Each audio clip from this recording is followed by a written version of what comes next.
Je suis géobiologue donc sur Bayonne, au 6 chemin du Busquet, pour être vraiment précis, très facile à trouver.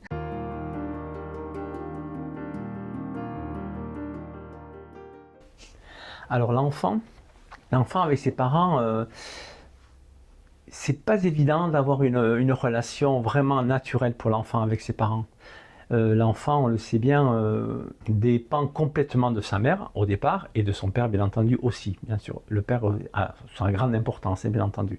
Mais il est vrai que s'il veut manger, c'est tout simple. S'il veut manger alimentairement et s'il veut avoir de l'amour, eh bien, forcément, il dépend absolument de sa mère et de son père, essentiellement de sa mère. Donc, l'enfant, pour être vraiment naturel, pour vraiment pouvoir s'exprimer comme il le désire, selon son caractère, qui n'est pas forcément toujours très agréable, eh bien, parfois, il n'y arrive pas. Et, et le dialogue est difficile. Donc, il pourra être complètement absent et ne pas dire un seul mot.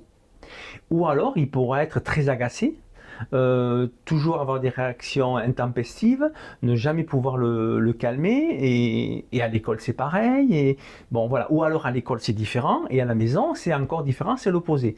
Donc comment faire pour comprendre mon enfant? Parce que j'essaye mais j'y arrive pas. J'essaye d'être calme, ça marche pas, il me prend le dessus, et si je fais l'inverse, il pleure et il se met dans tous les états, donc c'est toujours très compliqué. Donc l'enfant, il a besoin d'être écouté. Et je dirais par le recul que j'ai, puisque j'ai 2 ou 3 cheveux blancs quand même, et par l'enfance que j'ai eue, même si apparemment, du moins dans le décor de la vie de tous les jours, j'ai eu une enfance très heureuse, mais à l'intérieur, ça a pu être différent. Voilà. Et donc, cette impossibilité de dialoguer avec mes parents, de dire ce qui se passait à l'intérieur de moi, donc je l'ai vécu. Je sais ce que c'est. Et je ressens un enfant qui n'arrive pas à s'exprimer.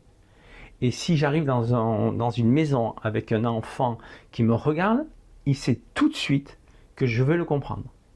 Il n'y a pas besoin de dialogue, il n'y a besoin absolument de rien.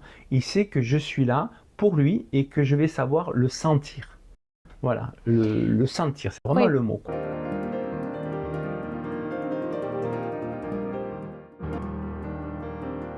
Exactement. L'enfant, des fois, vraiment, ne peut pas aligner un mot. Déjà, il n'a pas un vocabulaire extraordinaire, il faut dire ce qu'il est, il apprend, quoi. Hein. Mais il aimerait tellement dire de choses, il n'arrive pas à le dire. Donc, il va passer par des crises. Donc, ça, c'est de l'énergétique. Hein. C'est tout simplement ça. C'est des vibrations, c'est de l'émotion. Donc, quand vous avez connu ces émotions, et que vous les avez contenues et que vous les avez cachées, mais forcément, vous les connaissez et vous les découvrez à partir d'un seul coup d'œil, quoi.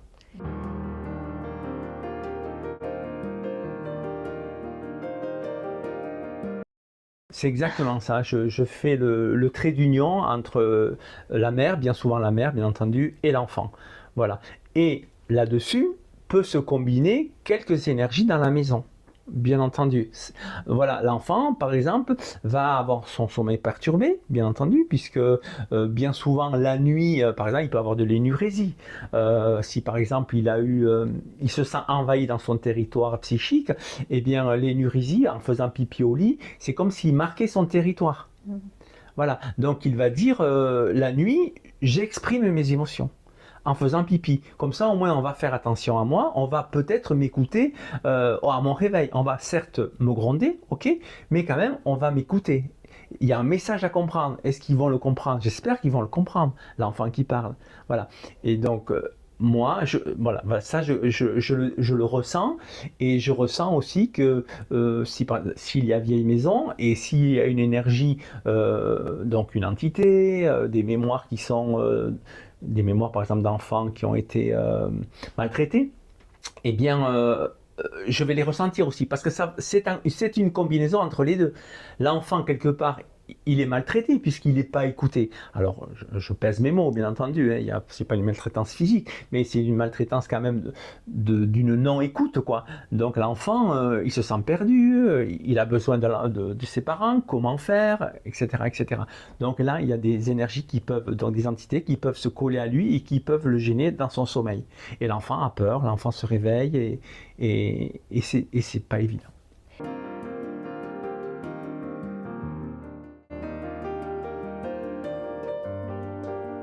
Oui, oui, l'enfant, il n'a aucune barrière, hein.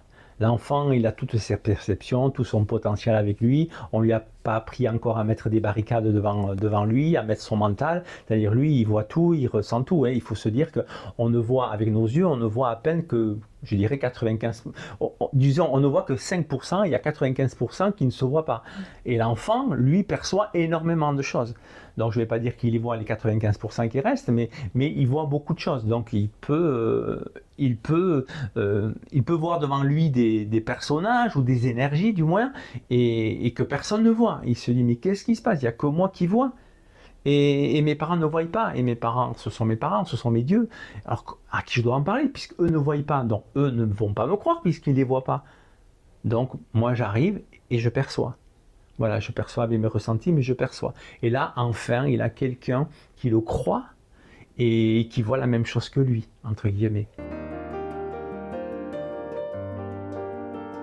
Eh bien, le parent va croire son enfant. Il lui dit oui, c'est vrai, quoi. Il ne raconte pas des histoires, c'est vrai. Même s'ils le savent qu'ils ne racontent pas des histoires, ils savent que leur enfant ne raconte pas des histoires, mais ils ont du mal à le capter, quoi, à s'en rendre compte concrètement. Donc, s'il y a quelqu'un qui dit les mêmes choses, et là, ils font confiance, bien entendu, et là, je peux libérer l'enfant. L'énergie, l'entité et l'enfant.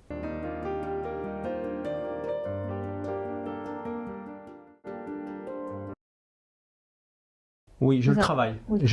Je connais ça, c'est-à-dire l'enfant va tout faire pour se faire remarquer. Voilà, donc il va adopter des attitudes qui ne sont pas, entre guillemets, normales, mais c'est des attitudes qui lui permettent de dire à ses parents, il y a quelque chose qui ne va pas. Par exemple, s'il y a un manque d'amour. Si lui, il considère qu'il y a un manque d'amour, parce que lui, il est en droit d'espérer l'amour il est en droit d'espérer ce qu'il a à recevoir comme amour, quoi. Donc, s'il ne le reçoit pas, pourquoi il ne le reçoit pas? Donc, il va se mettre dans des comment dire, il va avoir des symptômes de TDAH parce que la mère, par exemple, a eu une fausse couche ou un IVG, mais essentiellement une fausse couche, et elle avait tellement mis de joie dans cet enfant qui est arrivé, et puis fausse couche. Donc elle est accablée, bien souvent en tout cas, elle est accablée, et tout l'amour qu'elle a pu mettre sur l'espoir de ce premier enfant, eh bien, il reste en elle.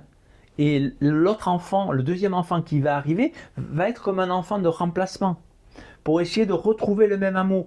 Mais ce sont deux âmes différentes, ce sont deux énergies différentes. Donc on ne peut pas transcrire le même amour. C'est toujours de l'amour immense, mais ce n'est pas un amour de remplacement. Donc l'enfant le sent ça. Il va tout faire pour se faire remarquer. Ah, moi j'existe et moi je mérite ton amour, moi je sais faire ça, je sais faire ci, et il peut être très actif et il peut dégager il peut par exemple ne pas arriver à lire tellement il est bloqué, quoi. Il n'arrive pas à s'exprimer. Finalement, le problème, ou du moins le problème, ou ce qu'il faut résoudre, c'est pas l'enfant, c'est pas l'enfant dont il faut s'occuper, c'est la maman. Donc savoir comment est arrivée cette naissance, dans quelles conditions, la relation qu'il y avait avec le père, bien entendu, et tout ce qui a pu se passer avant, et mettre en exergue toutes les prises de conscience qu'elle n'a pas eues, quoi. Voilà. Et là, si la maman comprend tout ça, a quelques déclics, et des déclics très émotionnellement très fortes, eh bien elle va se libérer, elle va être moins prise ou dans un étau, tout simplement, et à partir du moment si elle se libère, l'enfant se libère. Il n'y a pas de problème, il a sa place. Enfin, tu me reconnais, maman. Je suis là. Et très très souvent, je ne dis pas que c'est du cas ça, mais c'est toujours de toute façon une relation entre la mère et l'enfant.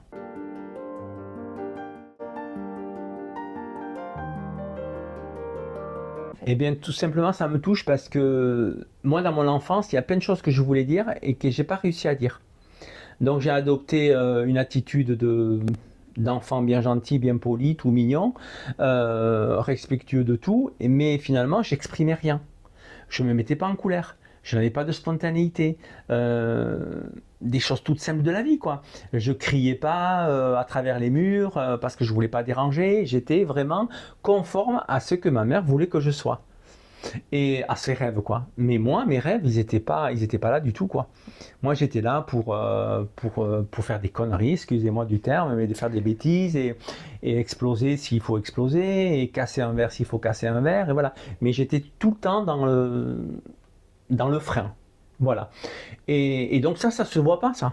Ça se voit pas, au contraire. Vous paraissez un enfant tout mignon, tout gentil, bien coiffé, bien peigné, avec des jolies chaussures. Mais non, non, à l'intérieur, c'est un bouillonnement, quoi. Et ça explose plus tard, voilà, exactement. Ça met du temps à exploser, à comprendre, du moins. Et donc l'enfant, moi, je le comprends. Je comprends son dialogue, je le comprends, quoi. Son intention de parler, de s'exprimer, je la comprends.